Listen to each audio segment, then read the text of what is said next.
बिस्मिल्लाहिर्रहमानिर्रहीम। अस्सलाम वालेकुम। मैं हूँ सैयद मोहम्मद अरसल दरवेश जम से। उम्मीद करता हूँ कि आप सब लोग खैरियत से होंगे। आज का टॉपिक आप बहुत सारे लोग जो है वो देखकर जो है वो चौंक गए होंगे कि ये मैंने क्या लिखा है, ज़िंदा पत्थर, इससे क्या मुराद है। तो फ़िक्र ना करें, वीडियो को एंड तक देखें। मैं आपके तमाम सवालों के जवाब इसमें ज़रूर दूंगा। जैसे कि आप लोग जानते हैं कि अल्लाह करीम की बनाई हुई हर चीज़ जो है वो जो कुदरती चीज़ है वो ज़िंदा है।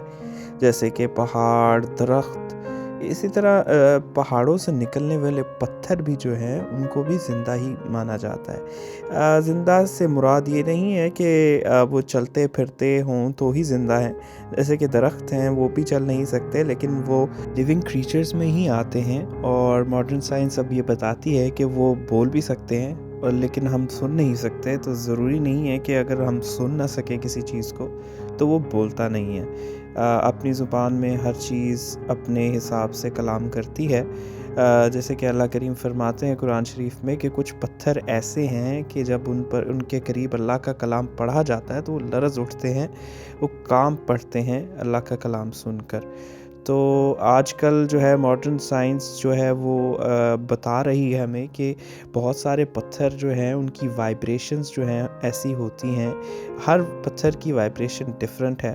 और इसी तरह आजकल जेम थेरेपी वगैरह डिफरेंट एक साइंस है जिसको अल्टरनेट टू मेडिसिन भी कहा जाता है, और जेम स्टोन से इंसानी बीमारियों का इलाज भी किया जाता है।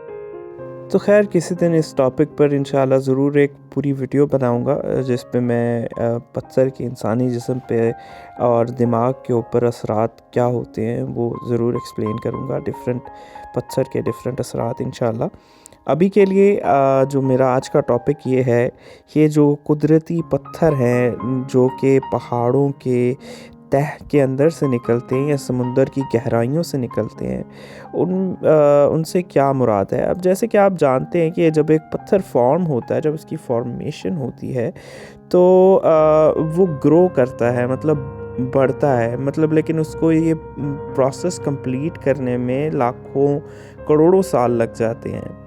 तो मतलब वो पत्थर, लेकिन जैसे ही आप उसको एक्सट्रैक्ट कर लेते हैं, आप माइन से निकाल देते हैं, तो उसका बढ़ने का प्रोसेस ख़त्म हो जाता है। इसकी मिसाल बिल्कुल ऐसे ही है जैसे एक दरख्त पर एक फल लगता है, तो पहले वो बिल्कुल छोटा सा फूल होता है, फिर उससे फल बनता है और फिर वो बड़ा होता रहता है। जैसे ही आप उसको दरख्त से उतार लेते हैं तो उसका बढ़ने का प्रोसेस ख़त्म हो जाता है। और इसी तरह पत्थरों का भी यही हिसाब है, फिर वो इस्तेमाल करने के काबिल होता है, खाने के काबिल। इसी तरह पत्थर भी तभी इस्तेमाल करने के लिए बस काबिल होते हैं। लेकिन कुछ पत्थर ऐसे हैं जिनको ज़िंदा पत्थर या हम अगर जेमोलॉजी की ज़बान में कहें तो ऑर्गेनिक स्टोन्स कहा जाता है। अब ये असल में स्टोन तो नहीं होते, लेकिन इनको स्टोन समझा जाता है, प्रेशियस स्टोन्स में भी लाया जाता है। क्यों? इनमें से ऑर्गेनिक स्टोन्स में बहुत सारे कुछ जानवर की पैदावार हैं, या तो जानवर खुद की उनकी एक्सोस्केलेटन है, या कोई समंदर की लकड़ी है, या तो दरख्त का रेज़न है। इसी तरह जैसे ये सामने मेरे एक जो है नेकलेस पड़ा हुआ है, ये बहुत खूबसूरत से मरजान है। समुंदर की लकड़ी कहा जाता है, इवन दो के कुछ कहते हैं कि समुंदर का कीड़ा है, या समुंदर के जो जानवर हैं उनका एक्सोस्केलेटन है।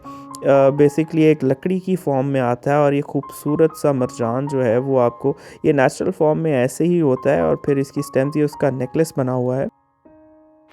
इसका ज़िक्र कुरान शरीफ में सूरह रहमान में भी किया गया है मरजान के नाम से। ये मरजान है, समुंदर की लकड़ी भी कहा जाता है। और बेसिकली जो क्लाउन फिशेस होती हैं वो इसमें अपना नेचुरल हैबिटेट बनाती हैं, ये सांस भी लेते हैं, समुंदर में ज़िंदा होते हैं।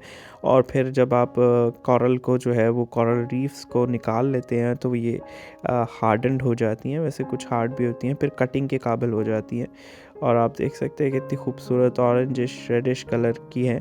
तो समुंदर में ये ज़िंदा थी, अब ये निकाल लिए गए हैं, तो अब आपके सामने मैं लेकर आया हूँ। और इसी तरह एक और मेरे पास माला है खूबसूरत से रेड कॉरल की, लाल मरजान की। ये भी नेचुरल ऐसे ही हैं। कुछ मरजान की स्टेम्स काफ़ी मोटी और बड़ी होती हैं, जिससे रिंग्स के लिए स्टोन्स बनाए जाते हैं, जो कि आज आप लोग आजकल देखते हैं। तो ये तो हो गया मरजान। अब अगला ज़िंदा पत्थर या ऑर्गेनिक स्टोन जिसको कहते हैं वो है पर्ल, यानी कि मोती। इसका ज़िक्र भी कुरान शरीफ में सूरह रहमान में किया गया, और ये भी बहुत ही खूबसूरत आप देख सकते हैं नेचुरल सी वाटर पर्ल्स हैं। अच्छा, ये इसकी फॉर्मेशन में बता दूँ, एक मॉलस्क होता है जिसको शेल कहते हैं। शेल के अंदर एक छोटा सा ज़र्रा जब चला जाता है रेत का या इरिटेंट, तो वो जो जो जानवर उसमें मौजूद होता है शेल के, वो इसके इर्द गिर्द नेकर की एक लेयर बना देता है। उसका एक बेसिकली डिफेंस मैकेनिज़्म है। लेकिन हमारे सामने एक खूबसूरत किस्म का पर्ल तैयार होता है जिसको हम अपनी ज्वेलरी की शान बनाते हैं, और हज़ारों सालों से इसको ज्वेलरी के लिए इस्तेमाल किया जा रहा है। इतना खूबसूरत इसकी एक लस्टर होता है, एक इरिडेसेंस होती है, पर्लेसेंस जिसको कहते हैं। और इसी तरह ये मेरे पास दूसरी एक पर्ल्स की माला है, खूबसूरत सीड पर्ल्स कहते हैं। छोटे पर्ल्स हैं लेकिन ये बहुत खूबसूरत हैं, सेम साइज़ सेम कलर के। और ये देखिए आप, एक छोटा सा इसके लॉकेट के साइड पे ये एक शेल लगा हुआ है, इसको कहते हैं एमोलाइट शेल। ये भी नेचुरल एक ज़िंदा जानवर ही था, जो कि शेल बेसिकली एक जो ऑयस्टर्स होते हैं, ये भी ज़िंदा जानवर ही होते हैं। तो ज़िंदा बेसिकली इनमें से कोई भी पत्थर नहीं है, ये सब जो हैं वो नेचुरल ऑर्गेनिज़म्स ही हैं। पर्ल्स की तो खूबसूरती जो है वो पूरी दुनिया में रॉयल्टी के तौर पे समझी जाती है। और हाँ, पर्ल्स जिस चीज़ से निकलते हैं उसको कहते हैं मदर ऑफ़ पर्ल। ये मेरे पास सामने एक बैंगल है, खूबसूरत मदर ऑफ़ पर्ल्स की पीसेस से बनी हुई, आप देख सकते हैं। बेसिकली मदर ऑफ़ पर्ल का मतलब है पर्ल की माँ। इसका मतलब यह है कि जिस मॉलस्क के अंदर एक मोती तैयार हुआ है, उसका जो आउटर शेल है, ये है वो बैंगल। इतना खूबसूरत आप इसके अंदर नेचुरल इरिडेसेंस देख सकते हैं, खूबसूरत सी। ये जो लस्टर सा आपको रेनबो पैटर्न सा नज़र आ रहा है, इसके अंदर नेचुरल है। कुदरत की खूबसूरती आपको हर जगह पे मिलेगी, हर चीज़ में आपको नज़र आएगी। और ये काफ़ी खूबसूरत मदर ऑफ़ पर्ल्स का एक बैंगल है। और इसके अंदर भी जो है वो छोटे छोटे पीसेस लगे हैं, तो ये भी एक जानवर ही था। तो चलें अपने अगले स्टोन की तरफ चलते हैं। ये एक वाइट कॉरल है, मतलब सफ़ेद मरजान। बेसिकली ये थोड़ा पिंकिश टाइप है, तो इसको जो जेमोलॉजी की ज़बान है उसमें कहा जाता है एंजल स्किन कॉरल। इसके अंदर जो आप ग्रीन सा देख रहे हैं, वो जो है पैटर्न सा, ये बेसिकली कार्व करके इसके अंदर, मतलब इसके अंदर खुदाई करके, तो इसमें रेडियम डाला गया है। बेसिकली उसका खूबसूरती के लिए इसको बनाया गया है, एक आर्ट का पीस है। वैसे नेचुरल कॉरल है लेकिन उसमें इसके अंदर इरेडियम डाला है। मेरे पास एक और पीस भी है। अच्छा, ये जो चीज़ है ये भी एक खूबसूरत चीज़ है। ये बेसिकली वही मरजान है, लेकिन इसको जब एगेटाइज हो जाता है मरजान, यानी अकीक की शक्ल इख्तियार कर लेता है। मतलब मरजान के अंदर जो पुराना मरजान पड़ा हुआ था, किसी जगह पे डिपॉजिट हुआ था, उसके अंदर अकीक के कुछ मिनरल्स अंदर नेचुरली तौर पर चले ट्रैप हो गए। तो एक आप देख सकते हैं कितना खूबसूरत फ्लावर पैटर्न इस पे बन रहा है। इसको कहते हैं फॉसिल कॉरल एगेट, और अकीक भी कह सकते हैं आप इसको, और मरजान भी, दोनों चीज़ें एक साथ ही। लेकिन है एक टाइम पे एक छोटा जानवर, मतलब जानवर की ही किस्म थी, क्योंकि कॉरल्स भी जो है वो जानवर के ही एक्सोस्केलेटन्स है। और चलते हैं हम अपने अगले स्टोन की तरफ। देखते हैं यहाँ पे क्या। हाँ, ये एक बहुत ही खूबसूरत स्टोन है। आप देखिए कितना प्यारा ऐसा लग रहा है, फ्लावर पैटर्न है, लेकिन ये है एक एमोनाइट फॉसिल। फॉसिल बेसिकली वो एक्सटिंक्ट जानवर हैं। ये भी एक जानवर का ही हिस्सा है। अगर आप एमोनाइट फॉसिल सर्च करें तो आपको नज़र आएगा। ये प्री हिस्टोरिक टाइम पे कहा जाता है कि 450 मिलियन ईयर्स ओल्ड ये फॉसिल है, 450 मिलियन ईयर्स ओल्ड। तो आप देख सकते हैं कि एक ज़माने कदीम का, मतलब डायनासोर्स के ज़माने का है, और ये जानवर ज़िंदा ज़मीन पर घूम रहा था, और आज हम इसको पत्थर के तौर पे अपनी ज्वेलरी के लिए लगा रहे हैं। बेसिकली उसको कट ऐसे किया हुआ है। असल में ये जो जानवर था, एमोनाइट फॉसिल था, ये थोड़ा बड़ा था, बड़े साइज़ में। तो इसको काट के और उसकी जो शेल है उसका एक पीस जो है वो उसको अंगूठी में लगा लिया जाता है पेंडेंट के तौर पे। अगला स्टोन देखते हैं। हाँ, ये जो एक आपको लाइटिश येलो सी आपको नज़र आ रही है, पेल वाइट सी, ये है बेसिकली कैमल बोन। ये कैमल बोन का एक खूबसूरत सा प्रेयर बीड नेकलेस है, प्रेयर बीड स्टाइल। और कैमल बोन का मतलब ऊँट की हड्डी का। बेसिकली आजकल की ऊँट की हड्डी नहीं, थोड़े से पुराने ऊँटों की हड्डी जो कि थोड़ी सख्त होगी। वैसे तो आजकल भी ऊँट की हड्डी का आर्ट चलता है, लेकिन ये थोड़ी सी ओल्ड जो है कैमल बोन का नेकलेस है, बहुत ही खूबसूरत है। और ये भी जाहिर सी बात है, कैमल जो है वो जिंदा जानवर है। और ये एक खूबसूरत सा एम्बर का नेकलेस है, बहुत ही प्यारा।